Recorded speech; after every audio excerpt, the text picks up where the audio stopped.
आज हम बनाएंगे दालचा, जो महाराष्ट्र में बॉम्बे पूना वगैरह के इलाकों में बहुत मशहूर है, जिसके लिए हम इस्तेमाल करने वाले हैं तौर की दाल। इस दाल में थोड़ी सी हींग और हल्दी पड़ेगी और नमक डाला जाएगा हस्बे जायका। दाल में हींग इसलिए कि तौर की दाल थोड़ी हजमे के लिए किसी किसी को तकलीफ़ होती है, इसलिए तो तौर की दाल इस्तेमाल की जाएगी इसमें। और 700 ग्राम इसके लिए गोश्त इस्तेमाल कर रहे हैं हम। तो गोश्त इसको उबाला जाएगा, क्योंकि ये बीफ है। इसमें नमक, हल्दी और थोड़ा सा अदरक लहसुन का पेस्ट पड़ेगा। ये अलग अलग उबाली जाएगी। गोश्त अलग उबाला जाएगा गलने तक, और दाल अलग उबाली जाएगी गलने तक। और ये दोनों अलग अलग कुकर में हम अब गलने के लिए चढ़ाने वाले हैं। दाल हमारी उबल चुकी है और अच्छी खासी गल गई है। उसमें अब हम डालेंगे ये भाजी, यहाँ बॉम्बे पूना महाराष्ट्र वगैरह में मिलती है।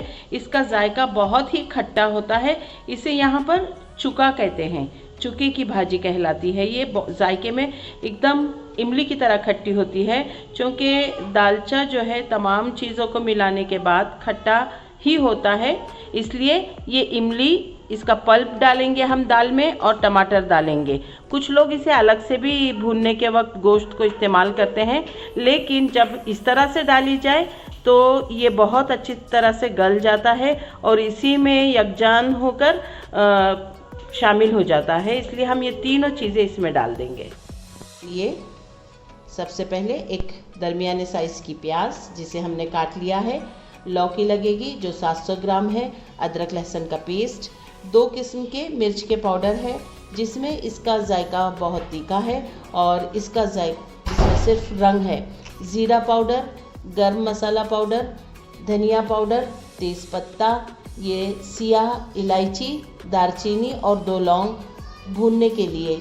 इन तमाम मसालों को हम गोश्त के साथ भूनेंगे। जब प्याज तेल में लाल कर ली जाएगी, तब गोश्त और ये मसाले पड़ेंगे और इसे अच्छी तरह से इनका बू जाने तक, मसाले की खुशबू जाने तक उसे भूनना पड़ेगा, ताकि इसका कच्चापन चला जाए। तेल हमारा गर्म हो चुका है, जिसमें हमने प्याज डाल दी है और इसे हम थोड़ा पिंक ब्राउन होने तक भूनेंगे। गरम मसाला डालेंगे इसमें, दालचीनी, लौंग, सियाह इलायची, और इसे अच्छी तरह से भून लेंगे।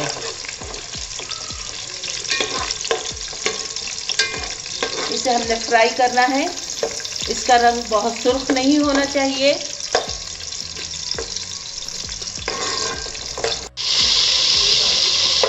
अदरक लहसुन का पेस्ट और तमाम गरम मसाले, मिर्च पाउडर, धनिया पाउडर, लाल मिर्च पाउडर, शिमला मिर्च के जो सुर्ख रंग देती है, इसमें डालकर हम इसे भून लेंगे। और साथ ही हम इसमें डालेंगे गोश्त और हमारा लौकी, जो हमने काट के टुकड़े करके रखे हैं।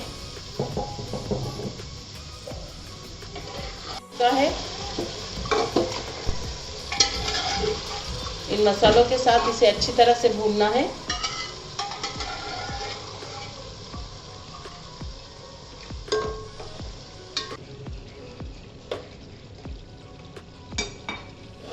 गोश्त के साथ हमने लौकी डाल दी है और इसे अच्छी तरह मसालों के साथ भून दिया जाएगा।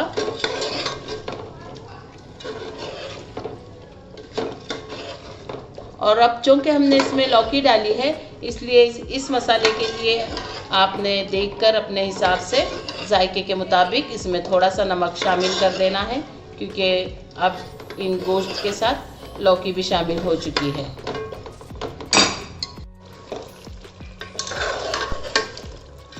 देखिए, बहुत ही अच्छी तरह से इसका रंग निखर कर आया है और गोश्त लौकी के साथ भुना जा रहा है।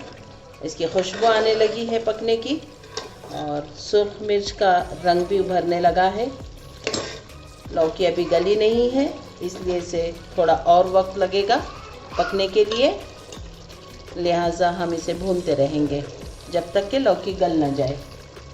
जैसा कि आप देख रहे हैं, दाल हमारी जो पहले ही हमने गलाकर ले ली थी, तुअर की दाल थी। अब उसमें हमने वो खट्टी भाजी और टमाटर डाले थे, जो अब दाल के साथ पककर ये शक्ल इख्तियार कर चुके हैं। अब हम इसे बहुत ही अच्छी तरह से बारीक पेस्ट की तरह घोट लेंगे, किसी दोई से या दाल घोटने वाले बर्तन से इसे हम घोट लेंगे बहुत ही बारीक और पेस्ट की शक्ल में, ताकि एक भी भाजी जो हमने इसमें डाली है, टमाटर जो हमने डाले हैं, वो अपनी शक्ल बिल्कुल पेस्ट की शक्ल में जब तक तब्दील ना कर दे, तब तक हम ये इसमें लई चलाएंगे और इसे बिल्कुल अच्छी तरह से घोट लेंगे। इसे हमने ढककर बनाया है, इसलिए हमारी लौकी भी जल्द गल गई है और इसकी मसाले की खुशबू, जो कच्चेपन की खुशबू थी, वो ख़त्म होकर पकने का इसका रंग आ गया है। अब हम इसमें हमारी दाल जो हमने अच्छी तरह से पकाकर भाजी और इमली के साथ, टमाटर के साथ पका ली थी, इसमें मिक्स कर लेंगे, शामिल कर लेंगे। देखिए हमने इसे किस तरह से घोटा है, इसमें बिल्कुल भी टमाटर या भाजी का कोई भी शायबा नज़र नहीं आ रहा है। ये तमाम चीज़ें हमने इसमें डाल ली है। अब हम इसको बहुत ही अच्छी तरह से उबाल आने तक पका लेंगे। इसमें उबाल उस वक्त तक आना चाहिए जैसे हमें महसूस हो कि झाग जैसे आ रहे हैं। ये देखिए इसका रंग कितना खूबसूरत आया है और इंशाल्लाह जायका भी बहुत ही अच्छा होगा। शादी में जिस तरह से जायका आता है, लोग पसंद करते हैं, उसी तरह का जायका इसमें इंशाल्लाह आएगा।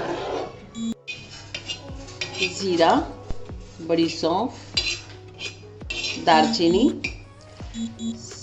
सिया इलायची, ये तमाम चीज़ें और खुश्क खोपरा जो हमने खीस लिया था, कद्दूकश कर लिया था, इसे हमने हल्का सा भून लिया है। अब हम इसे ग्राइंडर में बारीक सा पाउडर बना के पीस लेंगे और दालचा जो हमारा बन चुका है उसके ऊपर डाल देंगे। मसाला इसमें डाल चुके हैं, साथ ही हम डालेंगे हरा धनिया, थोड़ा सा पुदीना, अच्छे से चम्मच चला लेंगे ताकि तमाम चीज़ें इसमें शामिल हो जाए और इसको हम थोड़ी देर के बाद डिश आउट करके आपको बताएंगे। जायका और खुशबू इंशाल्लाह बहुत ही बेहतरीन आ रही है खुशबू, जिसकी वजह से जायका इंशाल्लाह बहुत ही अच्छा होगा। माशाल्लाह देखिए हमने दालचा और चावलों के साथ डिश आउट कर लिया है। नींबू भी निचोड़ कर खाते हैं लोग इसमें। जायका माशाल्लाह बहुत ही प्यारा और ख़ूबसूरत सा रंग निखर कर आया है। अल्लाह ताला आपके दस्तरखान में बहुत ही बरकतें दे। दुआओं में याद रखिए।